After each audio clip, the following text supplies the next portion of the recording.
What is the concept of jihad in Islam? That's actually a very important question, because at many times, whether you're at school or you're at a university or you're at work, we often read in the papers or in magazines people discussing the concept of jihad and calling people jihadists and jihadist movements and people that are performing jihad. And an average American, one of the most oftenly heard statements in regards to Islam is jihad. They oftenly hear about jihad and Muslims, and they're almost inseparable words in the media. So what is the concept of jihad in Islam? And how does Islam define jihad? Jihad in the Arabic language literally means struggle. And obviously when it's used in the Holy Quran, it refers to struggle on the sake of God, for the sake of God. And struggle for the sake of God could be anything, basically. It could be departing from our wealth for the sake of God, something that is difficult. We struggle to give, but yet we give.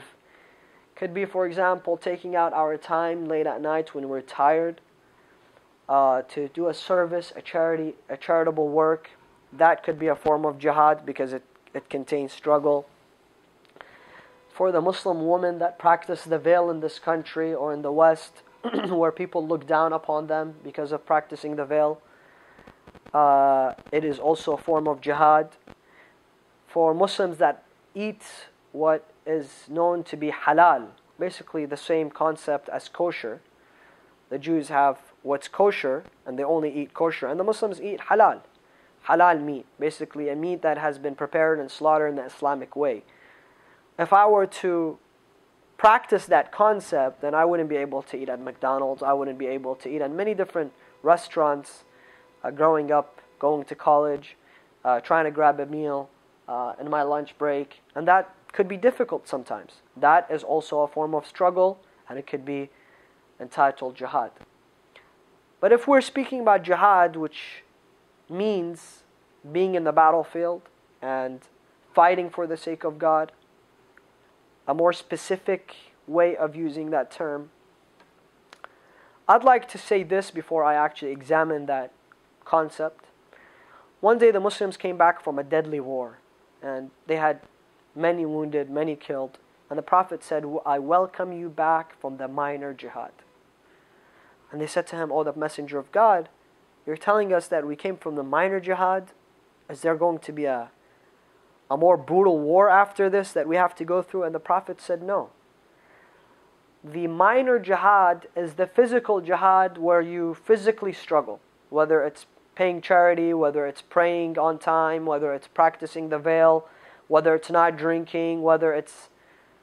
This is all the physical jihad, the physical struggle. But the grand jihad, the greater jihad, is the struggle of your soul.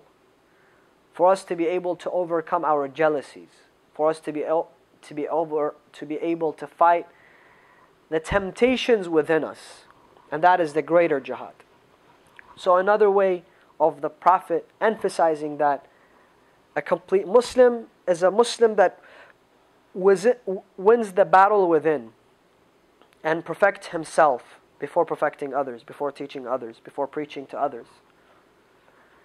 And the verse that speaks of jihad was sent down after the Prophet went to perform the minor pilgrimage. After he migrated from Mecca to Medina, he wanted to perform the minor pilgrimage. So he took 2,000 of his companions, they went to perform the pilgrimage, and they were intercepted by the pagan Arabs, saying, why are you coming back to Mecca? They said to them, we're coming back to perform the pilgrimage. They said, go back and come back next year. We won't let you. And the Muslims had the numbers. They could have had a war. But the Prophet said, what do you suggest? They said, we suggest we write a peace treaty with you for you to come back next year. And the Prophet said, peace is always the solution. Let us write a peace treaty. So they wrote a peace treaty for the Prophet to come back next year. The Prophet, as he was preparing to come back next year to perform the pilgrimage, the pagan Arabs realized that when Muslims go on the pilgrimage, they wear the ihram, the two garments, the two white cloth, and they cannot carry weapons, and they cannot basically use any armory. and they're just going, very simply to perform the pilgrimage. They decided that they were going to intercept the camp of the Prophet, the group accompanying the Prophet, and to kill them and to annihilate the Prophet. So Allah sent down this ayah, O Muslims, if you were intercepted and you were being killed, then defend yourself. So the concept of jihad here, according to the Holy Quran, is only defensive. When we're attacked, we can defend ourselves. And we're not allowed to allow ourselves in danger. So basically, if we knew that we're going to be attacked, then Islam dictates that we have to defend ourselves. And we cannot put ourselves in harm's way. Islam is a religion that stands for peace because it needs to resonate in the hearts of the people. Yes, there were some invasions that happened. Islam at a point of time was spread by the sword, and this is, people always try to say it did not happen. But the solution is that, how Islamic is that? Yes, there were Muslims that were doing it, but is this concept Islamic? According to the Holy Quran, it is not Islamic. And according to Imam Ali, who is the successor of the Prophet, it is also un-Islamic. Because in his 40th sermon, entitled Jihad, in his book, The Peak of Eloquence, Nahj al-Balagha, he says jihad is when you defend the weak.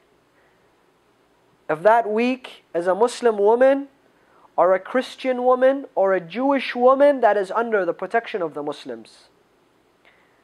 And if a Jewish woman or a Christian woman calls out for help, then we must be able to defend her.